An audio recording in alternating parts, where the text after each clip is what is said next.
Hi అండి, అందరికీ నమస్కారం. టుడే వ్లాగ్ వచ్చేసి మార్నింగ్ దొండకాయ కర్రీ చేశాను.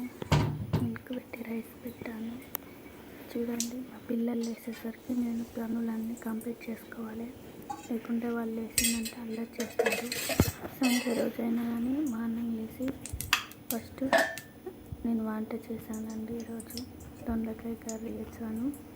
చూడండి, ఫస్ట్ ఒక కడాయి పెట్టుకొని అందులో పావు ఆయిల్ వేసి తర్వాత ఉల్లిగడ్డ పచ్చిమిర్చి వేసి కొంచెం ఫ్రై అయిన తర్వాత ఉప్పు పసుపు అల్లం పేస్ట్ వేసి బాగా మిక్స్ అయ్యేటట్టు కలుపుకోవాలండి.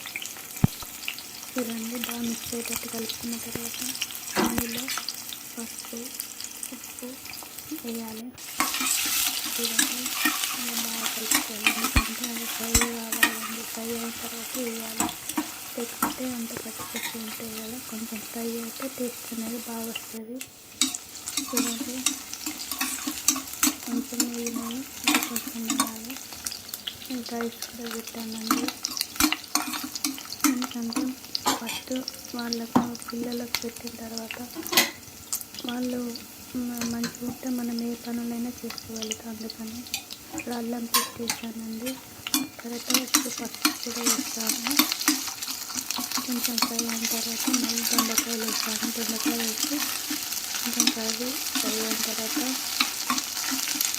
కొంచెం కారం టమాటో కొత్తిమీర వేసుకోవాలి. చూడండి, వీడియో చూసేవాళ్ళు సబ్స్క్రైబ్ చేసుకుంటే ఇద్దరు పిల్లలతో చేసుకున్నామంటే కష్టమే, కానీ మార్నింగ్ వాళ్ళు వేసేలోపే కొన్ని వంట చేసుకొని ఇంట్లో పనులు చేసుకుంటే వాళ్ళు వేస్తారు. వాళ్ళు వేసిన తర్వాత వాళ్ళ స్కూల్కి పంపించడు ఆ పనులు ఉంటాయి కదండి. అందుకనే ఫస్ట్ పిల్లల్ని చూడాలి ఎప్పుడు, దాని తర్వాత మనది. చూడండి, ఫ్రై అవుతుంది. నేను దొండకాయలు ఫస్ట్ కట్ చేసి పెట్టుకున్నానండి. దొండకాయ వేసి కొంచెం ఫ్రై చేసుకోవాలి.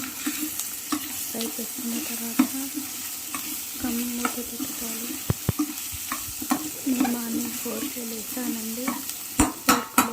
ఇంత పనులన్నీ చేసుకొని కర్రీ రైస్ పెట్టుకొని నేను టిఫిన్ చేస్తానండి.